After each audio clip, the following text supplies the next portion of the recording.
পৌরসভা 9টি ওয়ার্ডের মধ্যে দ্বিতীয় সর্বোচ্চ ছোট ওয়ার্ড হচ্ছে এই 9 নং ওয়ার্ড। এই 9 নং ওয়ার্ডের উপস্থিতি দেখে যারা এই প্রোগ্রামের আয়োজন করেছেন তাদের সবাইকে মিরেশ্বরাই পৌরসভা বিএনপির পক্ষ থেকে জানাচ্ছি আন্তরিক শুভেচ্ছা ও অভিনন্দন এবং ধন্যবাদ, কৃতজ্ঞতা প্রকাশ করছি। সংগ্রামী উপস্থিতি, বিগত 17 বছর আপনারা কেউ ভোট দিতে পারেন নাই। ইনশাল্লাহ এবার আপনারা ভোট দিতে পারবেন নির্ভয়ে, নির্দ্বিধায়, নিঃসংকোচে। আপনার ভোট আপনি যাকে খুশি তাকে দিবেন। আপনারা বিএনপিকে কেন ভোট দিবেন? বিএনপিকে ভোট দেবেন এই জন্য, বিএনপি হচ্ছে সাধারণ মানুষের দল, গণমানুষের দল, কৃষকের দল, চাষার দল, কামারের দল, মুসির দল। আপনি দেখবেন বিএনপির যত নেতাকর্মী আছে প্রায় বেশিরভাগ মানুষ সাধারণ মানুষ। বিএনপিতে এত হাই ক্লাস তেমন মানুষ যদিও আছে, বেশিরভাগ সমর্থক কিন্তু এই সাধারণ মানুষ।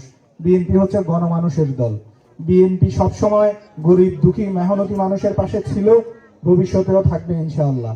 সংগ্রামী উপস্থিতি, আমার মা বোনদের উদ্দেশ্যে বলছি, বিএনপি আপনাদের জন্য একটা ফ্যামিলি কার্ড দিবে। এই ফ্যামিলি কার্ড কোনো পুরুষের নামে হবে না, এই ফ্যামিলি কার্ডের মালিক হবেন আপনারা। প্রত্যেক মাসে আপনাদের জন্য একটা নির্দিষ্ট অ্যামাউন্টের বাজার বা সরঞ্জামাদি আপনাদের বাসায় পৌঁছে যাবে ইনশাআল্লাহ। আপনাদেরকে দিবে স্বাস্থ্য কার্ড। আপনাদের এই স্বাস্থ্য কার্ড দিয়ে অনেকেই দেখা যায় যে চিকিৎসা ব্যয় বহন করতে পারে না, ভালো জায়গায় চিকিৎসা করাইতে পারে না। ইনশাআল্লাহ এই স্বাস্থ্য কার্ড যদি আপনাদের কাছে থাকে, আপনারা খুব ভালোভাবে অল্প খরচে ভালো চিকিৎসা করাইতে পারবেন।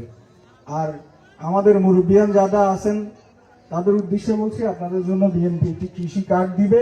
এই কৃষি কার্ডের মধ্যে আপনারা অনেক সময় দেখা যায় সার বীজের জন্য নির্দিষ্ট সময়ে আর্থিক সংকটের কারণে আপনারা আপনাদের ফসল ঠিকমতো ফলাতে পারেন না। ইনশাআল্লাহ বিএনপি এই যে কার্ড সিস্টেম চালু করেছে, এই কার্ড যদি আপনারা পান, আপনারা নির্দিষ্ট সময়ে নির্দিষ্টভাবে আপনারা ভালো ফসল ফলাতে পারবেন আশা করি। সংগ্রামী উপস্থিতি, আমরা আওয়ামী লীগের মতো এরকম কোনো স্বৈরাচার চাই না। আপনাদের এলাকায় যদি কোনো চাঁদাবাজ থাকে, আপনাদের এলাকায় যদি কোনো ইয়েলো ব্যবসায়ী থাকে, আপনাদের এলাকায় যদি কোনো মাদক সেবনকারী থাকে, আপনারা সবাই মিলে এটা প্রতিহত করবেন। আপনাদের ওয়ার্ড অত্যন্ত শান্তশিষ্ট। মাদক হচ্ছে একটি পরিবারের কাছে ক্যান্সারের মতো। এক পরিবারে যদি একজন মাদক সেবন করে, ওই পরিবার পুরাই নষ্ট হয়ে যায়। আপনারা সবাই মিলেমিশে যে মাদক সেবী তাকে আইনের হাতে তুলে দিবেন। আর যদি আপনারা না পারেন দমন করতে, আমাদের এই সামনের সারির নেতৃবৃন্দ আছে, আপনারা ওনাদেরকে সর্বাত্মক সহযোগিতা করবেন। সংগ্রামী উপস্থিতি, সময় কম। আপনাদের ওয়ার্ডে আমরা যখন গণসংযোগ করতে এসেছি, আমরা দেখেছি আপনাদের ওয়ার্ডের রাস্তাগুলোর অবস্থা ভীষণ খারাপ। আমরা কথা দিচ্ছি নুরুল আমিন চেয়ারম্যান সাহেবের পক্ষ থেকে, আপনারা যদি ধানের শীষকে বিজয়ী করেন, আপনারা যদি নুরুল আমিন চেয়ারম্যান সাহেবকে বিজয়ী করেন, আমরা কথা দিচ্ছি, এখানে কথা দিয়ে যাচ্ছি, বড় মুখ করে, ভবিষ্যতে আপনাদের একটা রাস্তাও কাঁচা থাকবে না ইনশাআল্লাহ। আপনাদের সমস্ত রাস্তাগুলো আমরা পাকা করে দেওয়ার ব্যবস্থা করাবো। এখানে আমরা যারা নেতৃবৃন্দ আছি সবাই মিলে আপনাদের কাছে ওয়াদা করে যাচ্ছি। সংগ্রামী উপস্থিতি, আপনাদের এখানে একটা ভালো স্কুল নাই, আপনাদের একটা স্কুল প্রয়োজন। আমরা আপনাদেরকে একটা ভালো স্কুল করার জন্য আমরা আহ্বান জানাবো আমাদের নেতৃবৃন্দের কাছে। ইনশাআল্লাহ আমরা যদি নুরুল আমিন চেয়ারম্যান সাহেবের কাছে চাই, উনি অত্যন্ত ভালো মানুষ, উনি অত্যন্ত সৎ, উনি অত্যন্ত দয়ালু মানুষ। ওনার মতো মানুষ হয় না। উনি মেম্বার থেকে চেয়ারম্যান, চেয়ারম্যান থেকে উপজেলা চেয়ারম্যান, উপজেলা চেয়ারম্যান থেকে এমপি হয়েছেন। এইরকম নজির বাংলাদেশের ইতিহাসে কোথাও নাই।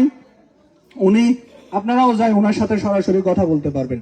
উনি ছোটখাটো ছেলের সাথে, ছোটখাটো মানুষের সাথে, সাধারণ মানুষের সাথে উনি বসে কথা বলে। ওনার কাছে যাই সবাই কথা বলতে পারে। আপনারা সবাই যাবেন, ওনার সাথে যোগাযোগ করতে পারবেন, যে কোনো সুবিধা অসুবিধা জানাইতে পারবেন। ইনশাআল্লাহ আপনাদের ওয়ার্ডে কোনো সমস্যা থাকবে না। আপনাদের ওয়ার্ডের প্রতি আমার একটু টান বেশি, মায়া বেশি। আপনাদের ওয়ার্ড থেকে মিরেশ্বরের পৌরসভায় যতগুলো প্রোগ্রাম হয় সর্বোচ্চ উপস্থিতি হয়। ছোট্ট ওয়ার্ড হিসেবেও এই যে নেতৃবৃন্দ গুলো ছিল এতদিন আমাদেরকে যে সাপোর্ট দিয়েছেন, আপনারা আমাদের জন্য যা করে দিয়েছেন, আমরা ইনশাআল্লাহ চেষ্টা করব আপনাদেরকে তার প্রতিদান দেওয়ার। আরো অনেক নেতৃবৃন্দ আছেন, ওনারা বক্তব্য দিবেন, বক্তব্য দীর্ঘায়িত করবো না। আপনাদের সবার সুস্বাস্থ্য কামনা করি। আপনারা মা বোনরা যারা আছেন তাদের সবার, যাদের বৃদ্ধ কার্ড নাই, আপনারা যোগাযোগ করবেন। হারুন ভাই আছে, নশা ভাই আছে, ওনাদের সাথে। আর মুরব্বী যারা আছে আপনারা সবাই যোগাযোগ করবেন। ইনশাআল্লাহ আমরা চেষ্টা করব আপনাদের বয়স্ক ভাতা, বিধবা ভাতা যে কার্ডগুলো আছে এই কার্ডগুলো করে দেওয়ার জন্য। এই বলে আমি আমার বক্তব্য শেষ করছি। আসসালামু আলাইকুম।